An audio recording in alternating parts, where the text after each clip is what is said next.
Bom dia, galera do sétimo ano, tudo bem com vocês? Vamos começar o conteúdo novo? Professor Gabriel aqui na área, História, vamos embora. Hoje nós vamos estudar Reforma Protestante, tá bom, galera? Deixei aqui bem legalzinho para vocês, um assunto muito interessante que tenho certeza que vocês vão gostar. Vamos passar.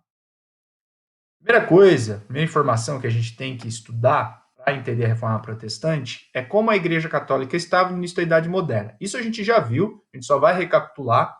Quando a gente estudou o Renascimento Cultural, nós vimos que o poder cultural da Igreja Católica começou a ser contestado, lembra?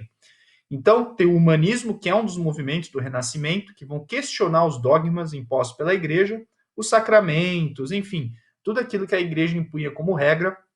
O humanismo, com o advento da razão, eles vão questionar esses dogmas. Outra coisa muito importante que a gente também viu foi a invenção da imprensa. Lembra do Gutenberg, que criou a imprensa e trouxe uma série de características e de resultados positivos nesse momento para toda a população europeia. Quais? Tradução dos livros em latim para a língua de cada povo, lembrando que o povo não conhecia o latim, então ele não conseguia ler. Então, não conseguindo ler, grande parte dele, quase totalidade, era analfabeto. Agora, com a tradução para a sua língua, eles conseguiam agora ler as obras. Isso é muito bom. Ter acesso ao conhecimento.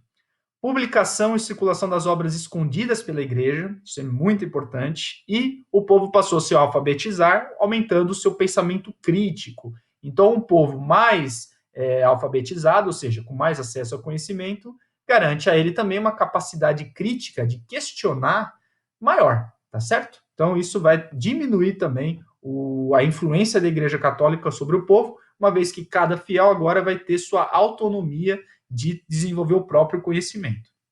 E o renascimento cultural também vai trazer essa diminuição da influência religiosa sobre a vida da sociedade, tá certo? Isso é muito importante também. Tudo isso a gente já viu, acredito que vocês já se lembraram, mas para recapitular.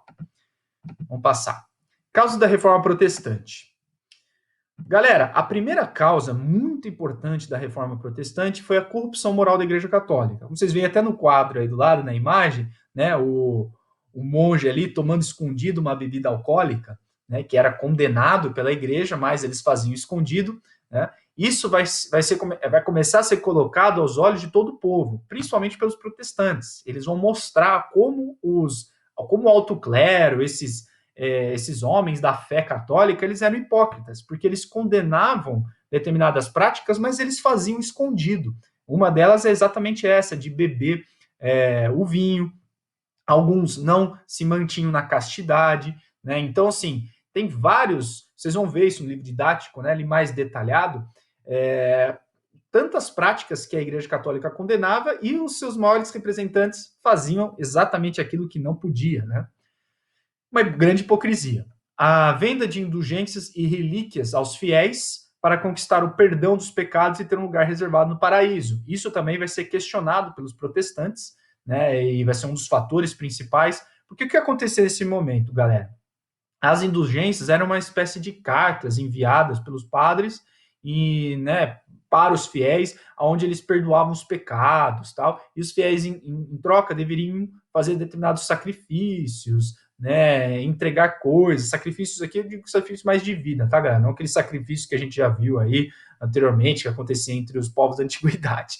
Mas, assim, o povo ele tinha que fazer jejuns intermináveis, praticar inúmeras penitências, né? E não assim, sacrifícios mais na sua rotina, né, diária, né? Enquanto ele não precisava disso, não precisava todo esse sofrimento, né? Mas a Igreja Católica impunha esse medo sobre o povo e para o povo com esse medo de ir para o inferno, querer ter um lugar no paraíso, né? Então as indulgências é uma espécie de perdão dos pecados a partir de penitências, de atividades muito duras, né, para o povo. E as relíquias, por sua vez, eram, por exemplo, compra de artefatos, de objetos religiosos. Então, por exemplo, o padre ia lá no quintal da casa dele, pegava um matinho do quintal dele, colocava dentro de um vidrinho e levava na igreja. Aí falava para o povo: olha, esse vidrinho aqui, com esse matinho que vocês estão vendo aqui, foi a grama que São Pedro pisou. Então, se você comprar esse vidrinho com a grama que o São Pedro pisou, você conquistará uma vaga no paraíso. Então o povo falava, nossa, eu preciso comprar esse vidrinho para pegar uma vaga no paraíso. Então imagina o quanto a Igreja Católica não lucrava com isso, né? Então era um comércio muito lucrativo, a igreja ganhou muito dinheiro com isso. E era só o matinho da casa do monge ali, não tinha nada a ver com São Pedro, né? Outra coisa importante também é a disputa pelo poder político entre os reis e os papas. Nesse momento que a gente estava vendo a formação dos estados nacionais, lembra? Do rei, absolutismo, os reis começam a entrar em choque com a igreja, porque a igreja católica ela tinha nas suas mãos todas as terras, todo o poder político. Só que agora os reis querem as terras para eles e o poder político para eles. Então, como é que fica? Então, nesse momento, vai ter muitos choques entre determinados reis de alguns países contra a Igreja Católica.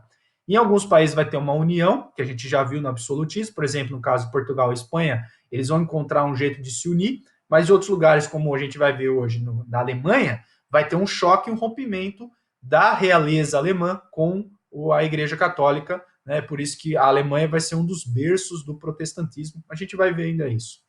Condenação do lucro também, galera, que irritou a burguesia e atrapalhou os seus negócios, né? Por isso que muitos burgueses ficaram ao lado dos protestantes na luta contra os católicos. A Igreja Católica condenava a usura, galera. Então, assim, toda atividade lucrativa e que ficasse concentrada só para aqueles que praticavam essa atividade, a Igreja Católica condenava, é óbvio, né? Porque ela queria o dinheiro deles. Isso é meio que. Então, os burgueses começaram a ficar muito irritados com isso, porque eles tinham os negócios deles, os lucros deveriam ir para eles, só que a Igreja Católica condenava isso. E esses burgueses ficavam com peso na consciência de estar pecando, né? A usura como um pecado. E aí, lógico, quando começam a surgir os protestantes, eles falam: opa, é uma boa forma agora a gente não ter mais esse peso na consciência, porque os protestantes não condenam o lucro. Eles até acham legal que a gente tenha esse lucro. Então, muitos burgueses vão ficar ao lado dos protestantes por causa disso. Vamos passar aqui. Reforma da Alemanha, galera. Aqui o Lutero, bem aqui do meu ladinho, vamos ficar um lado do outro. O monge agostiniano Martinho Lutero. Ele foi um dos principais nomes da Reforma Protestante e os que começaram esse movimento na Europa. O texto principal dele é as 95 teses, que está aí na imagem, que ele pregou na porta da igreja onde ele vivia, né? E a partir desse momento ele vai confrontar diretamente a Igreja Católica. Tá? Quais são os principais pontos das 95 teses? Salvação pela fé e não pelas obras. Então, todos esses dogmas da igreja, sacramentos, as próprias indulgências, relíquias, as penitências, tudo isso não vai ter mais valor, não vai ter mais sentido. A salvação é só pela fé. O indivíduo não precisa ficar praticando um monte de coisa para ter a vaga no paraíso, por exemplo. Ele pode simplesmente acreditar em Deus e ter sua salvação. Fim. O fim das indulgências e da compra de relíquias, óbvio, né? A gente já viu o erro disso, né? E a Bíblia deve ser lida por todos os fiéis, né? O que acontecia? Nesse momento da Idade Média, tal, só a Igreja Católica podia ler, né? Então, só a Igreja Católica tinha acesso à Bíblia, o povo não tinha. E a língua usada também nas missas e na própria leitura da Bíblia era o latim. E o povo não entendia nada, porque o povo não conhecia o latim. Então, o povo, além de analfabeto, ele era ignorante em relação àquilo que a igreja passava para ele. Agora, como o povo agora está alfabetizado e pode ler a Bíblia, ele não vai cair mais nas mentiras propagadas pela Igreja Católica nesse período. Entendeu? Então, essa ideia compartilhada pelo Lutero foi maravilhosa e genial. Vamos passar aqui. O Lutero, galera, por sua vez, né, lógico, ele vai despertar a raiva da Igreja Católica e ele vai ser perseguido por ela. Então, os príncipes alemães, vendo a força das ideias do Lutero e a popularidade, né, porque realmente muitas pessoas começaram a seguir as ideias do Lutero, vão oferecer apoio para ele. Tá? Então, tem até a imagem aqui de desses momentos onde o Lutero estava com a realeza alemã. Nesse quadro é possível ver os nobres alemães escutando, ouvindo as ideias de Lutero. Então, nesse momento, ele estava sendo perseguido pela Igreja Católica e, com o socorro dos príncipes alemães, como mostra bem nessa imagem, Lutero recebeu um lugar para viver protegido, ou seja, um asilo, podendo assim prosseguir na expansão da fé protestante. Então, ele vai estar ali tranquilão, podendo expandir a sua fé agora. A realeza alemã via em Lutero uma ótima oportunidade para romper com a Igreja Católica, controlando assim as terras e o poder político do seu estado. Então você percebe aí que a gente viu lá, né? Uma das causas está aqui, né? Vou até voltar um pouquinho. Aí, acho que deu uma travadinha, enfim, não sei, talvez deu uma travada aqui, galera. Mas a gente viu isso alguns slides anteriores, como teve esse confronto entre os reis e os papas, né? Esse é um caso, né, onde os reis alemães, né, a realeza alemã, vai aproveitar as ideias protestantes para fazer exatamente isso, né? Para romper primeiro com a Igreja Católica e assim obter todas as terras dela e o poder político que ela tinha no seu estado, no caso ali, o Estado alemão. Deu para entender mais ou menos? Então, galera, é um assunto bem bacana de ser estudado. Na próxima aula, a gente vai ver o caso do calvinismo e do anglicanismo também, e acontecendo algo semelhante com cada um desses representantes dessas fés, né, vamos dizer assim, protestantes, que são diferentes doutrinas protestantes, diferentes tipos de fé. Bom, galera, no mais, muito obrigado por estarem acompanhando. Leiam as páginas orientadas na sequência didática, façam os exercícios e as dúvidas vocês podem me tirar comigo no Zoom, que vocês também vão ter ali na sequência didática os horários que eu vou estar ao vivo nessa plataforma para estar ajudando vocês, tá bom? Fiquem em casa, se cuidem e até mais. Valeu!